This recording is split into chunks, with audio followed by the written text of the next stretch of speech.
My mother-in-law stood up in front of 300 people at a preservation gala and announced that I had stolen historic materials from a client's estate.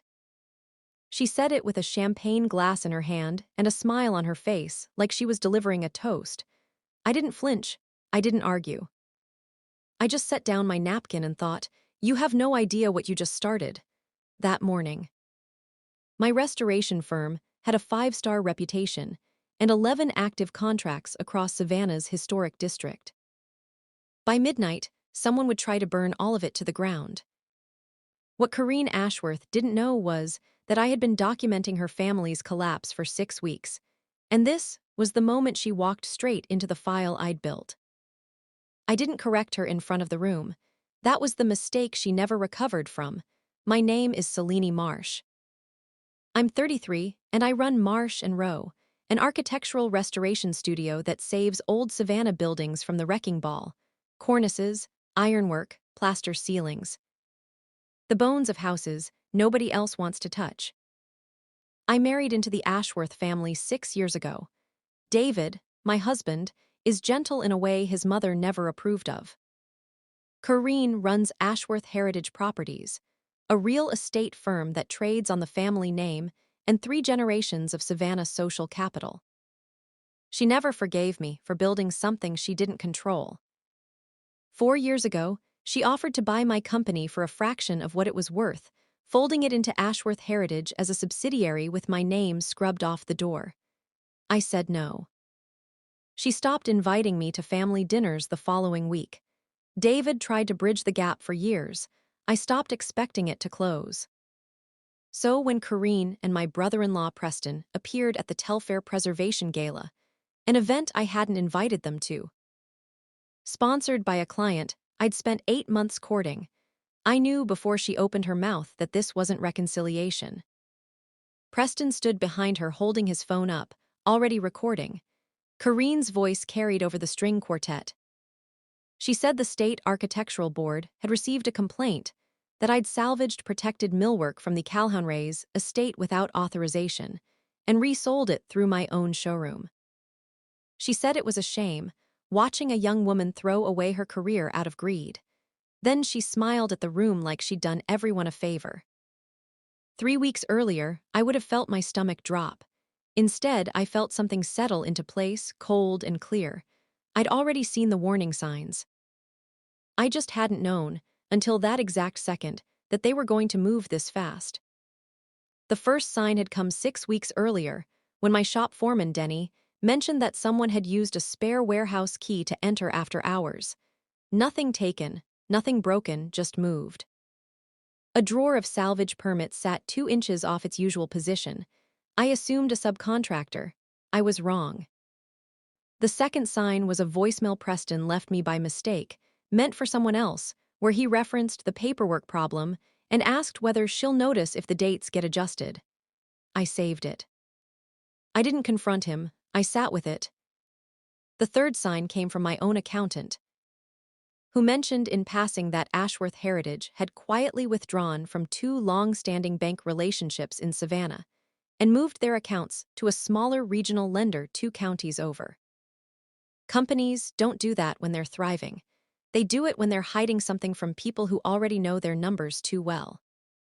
I hired a forensic accountant, a sharp, unhurried woman named Ruth Callahan who used to audit nonprofits for a living. I asked her to look quietly at Ashworth Heritage's public filings, tax liens, and the Calhounrays Estate Trust, which Corrine had chaired for 9 years. I told her I didn't know what I was looking for. I told her to find it anyway. It took her 17 days to call me back, and when she did, her voice had lost its usual calm. The Calhounrays estate wasn't just a restoration project. It was a historic preservation trust, funded by donor grants meant to protect and restore the property for public tour. Over 4 years, roughly $340,000 in restoration funds had been drawn from that trust, and never fully accounted for invoices for labor that was never performed. Salvage sold at inflated prices to shell buyers, materials logged as damaged and discarded that had, according to shipping records, been resold instead. The trust's finance chair, listed on every filing, was Corrine Ashworth. This wasn't a woman defending her family's reputation.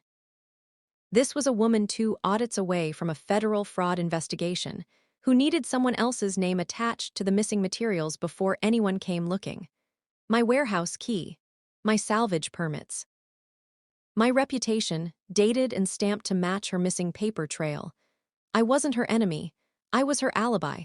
I sat with that truth for 2 days before I told anyone, including David.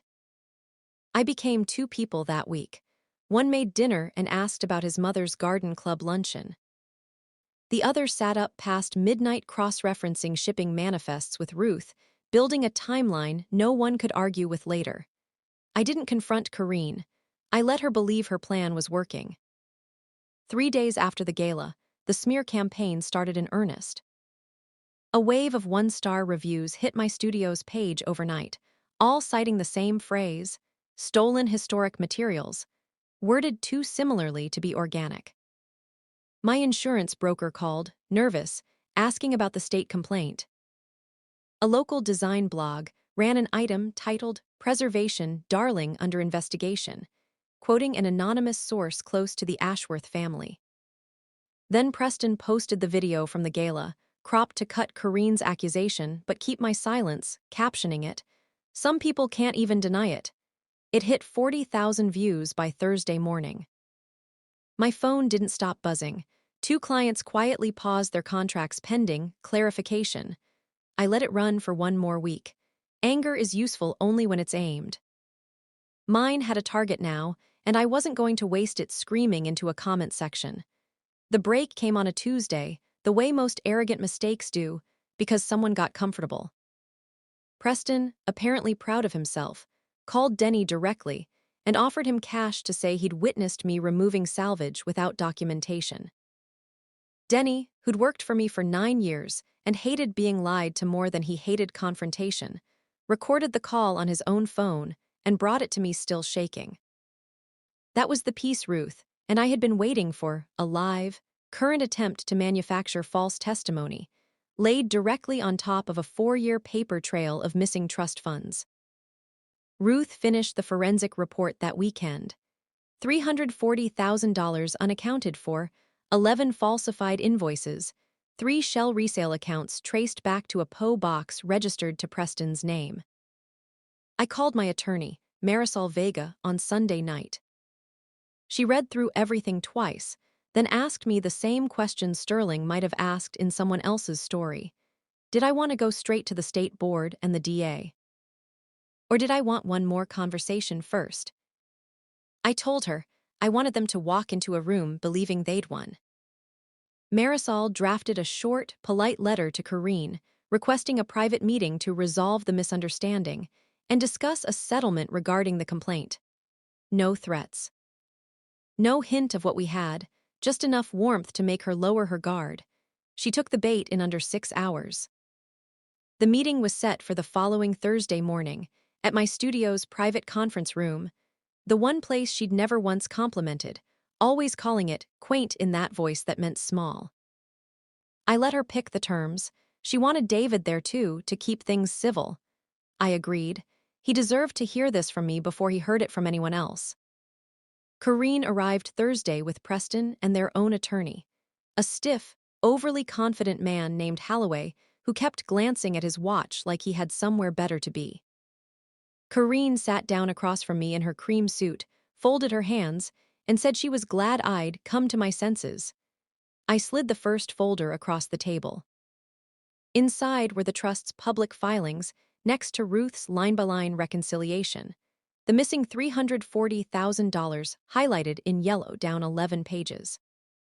I watched Corrine's expression change from pity to confusion to something much colder as she realized what she was looking at.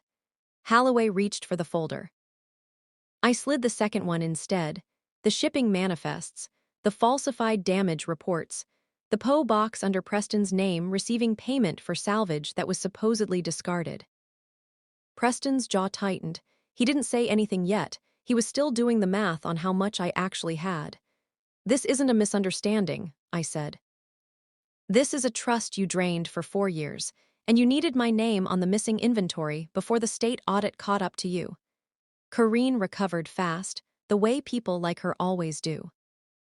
She said I couldn't prove any of it led back to her personally, that paperwork gets messy, that I was twisting a family disagreement into something ugly. That's when I opened the third folder and set Denny's recording on the table between us, along with a transcript already time-stamped and notarized. Preston's offer of cash for false testimony, recorded 4 days earlier, playing quietly through my phone into a silent room. Holloway closed his eyes like a man watching his own case collapse in real time. Corrine turned to Preston, and for the first time all morning, her voice cracked not from guilt, but from fear of what he'd just cost her. "You called him," she said. "You actually called him." I let the silence sit there before I said the only thing I needed to say. "I didn't come here to argue. I came here to correct the record." Holloway asked for a recess before anyone signed anything or said another word. I told him there was nothing left to negotiate. The forensic report and the recording had already been filed with the State Architectural Board and forwarded to the district attorney's financial crimes unit the night before. Time to land the same morning as this meeting. Marisol had made sure of it. Corrine wasn't walking out of that building with a settlement. She was walking out with a case number. David sat beside me through all of it, silent, watching his mother's carefully built version of reality come apart across a conference table. He didn't defend her. He didn't defend me either, not out loud. He just reached over at one point and put his hand flat on the table next to the folders. Like he needed something solid to hold onto, while his family dissolved in front of him. The fallout moved fast once it started. The state board dropped the complaint against me within a week, citing no supporting documentation and an active fraud investigation into the actual complainant. The DA's office opened a formal inquiry into the Calhoun Rays Trust. Ashworth Heritage's accounts were frozen pending audit.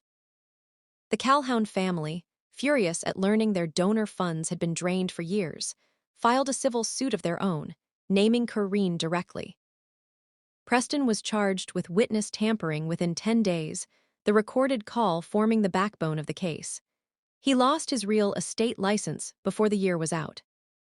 Corrine resigned from the Preservation Trust Board in a statement that used the word misunderstanding one more time, though nobody who mattered was still listening.